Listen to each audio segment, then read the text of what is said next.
ang cold or reheated na pasta, kanin, patatas ay mas maganda daw sa diabetes.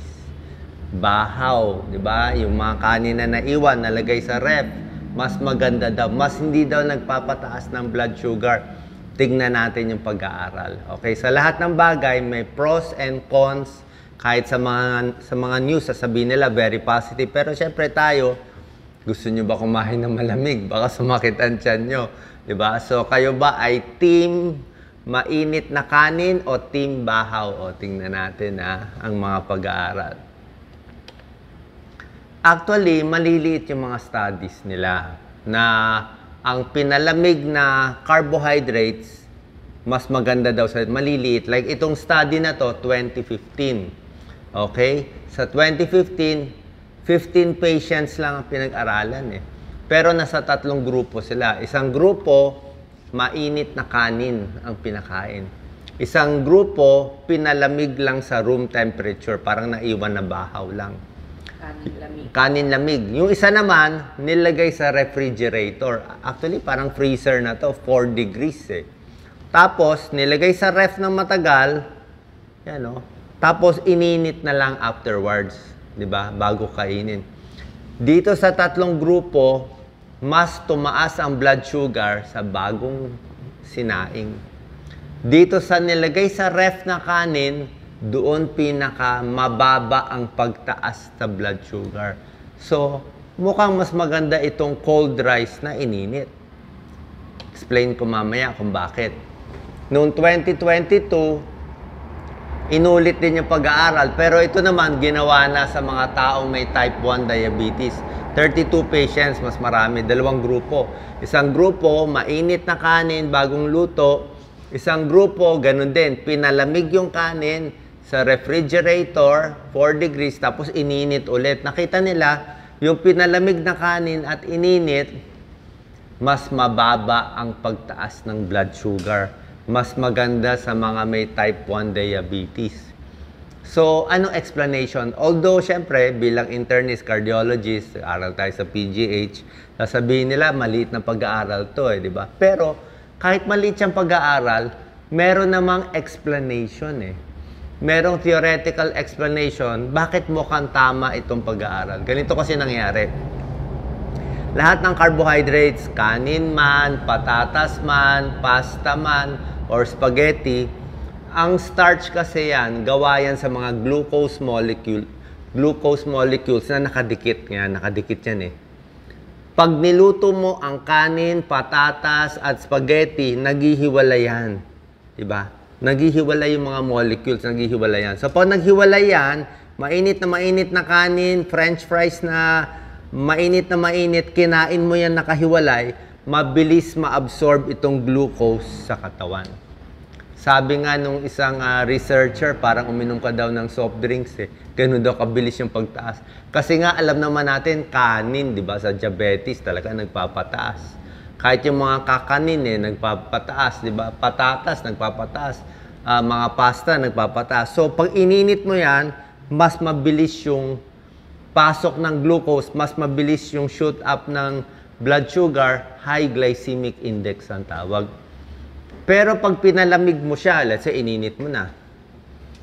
Pagkainit mo sa kanya, pinalamig mo siya sa refrigerator. So, yung naghiwalay na glucose molecules, magdidikit siya ulit. Mas malamig, mas dikit.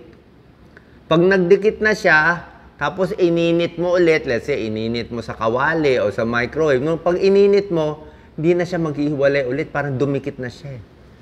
So, ang nangyari, pag pinalamig mo isang bagay, magiging resistant starch na siya.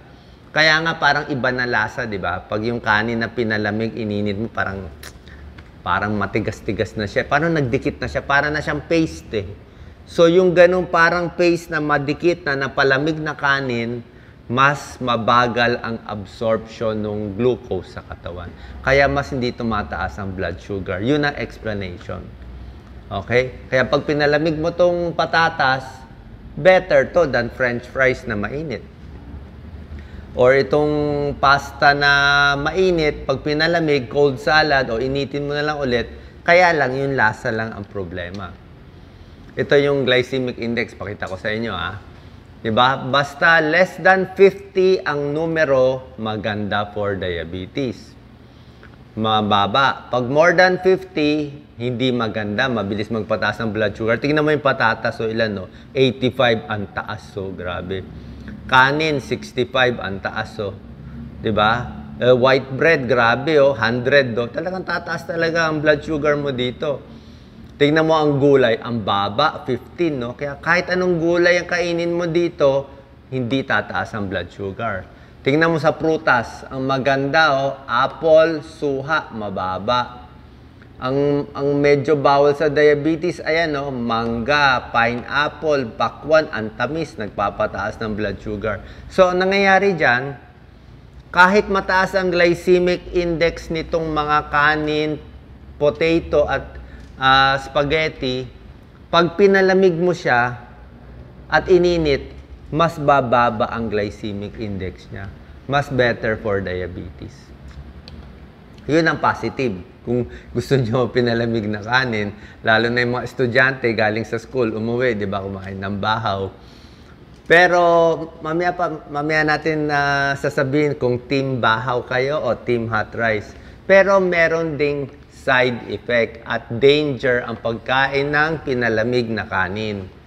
Ito, pag-aaral to sa ibang bansa, merong mga bakterya, itong Bacillus cereus, mahilig siya sa pumunta at tumubo sa pinalamig na kanin.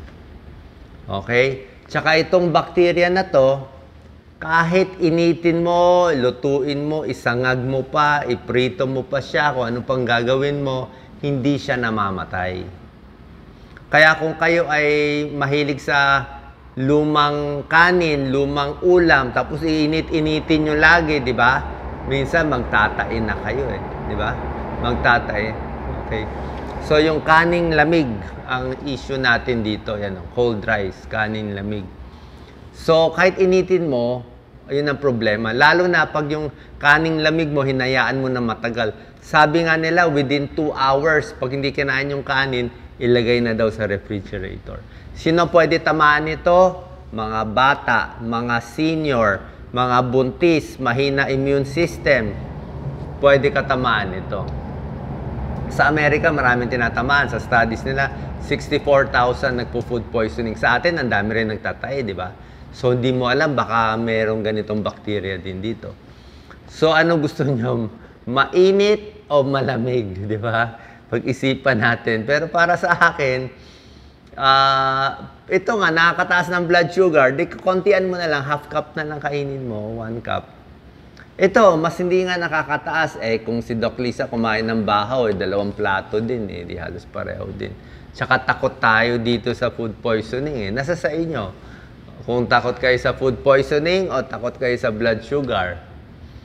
So, cold and reheated rice, meron pa ibang pag-aaral to nakita nila. Yung cooked pasta and pinalamig na pasta, mas mababa ang pagtaas ng blood sugar dito. Kasi malalasahan nyo naman, parang iba na lasa niya, di ba?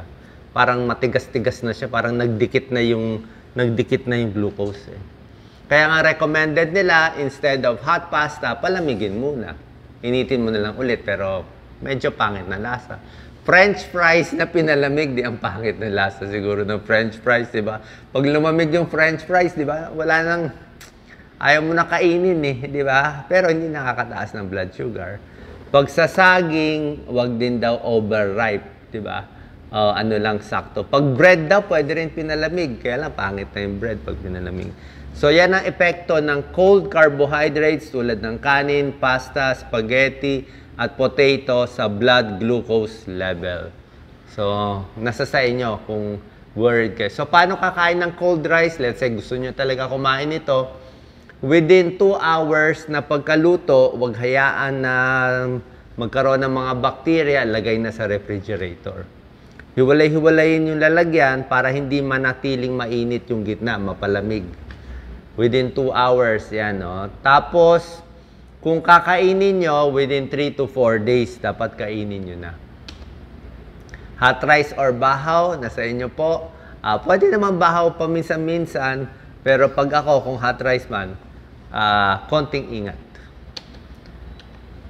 Ito, blood sugar.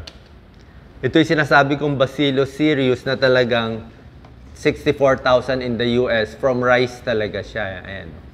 Nagkakaroon ng infection.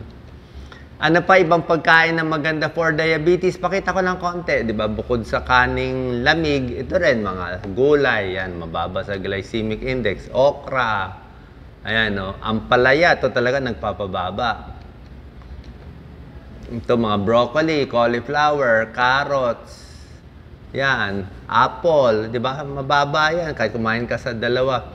Ito medyo mataas-taas konti, pero pwede pa rin mga 45 to 50 glycemic index. Orange, suha pwede. Strawberry, wag lang lagyan ng matatamis. Kamatis, isda, chicken breast, mas safe, less fat. Kanin. Ito, pwede ka brown rice, pwede ka wheat bread. Yun rin, may tulong din. Mas mababa yung glycemic index kung sanay ka. Kaya lang pag hindi ka sanay sa high fiber. Tsaka pag pinalamig pala yung kaning lamig, nagiging high fiber siya.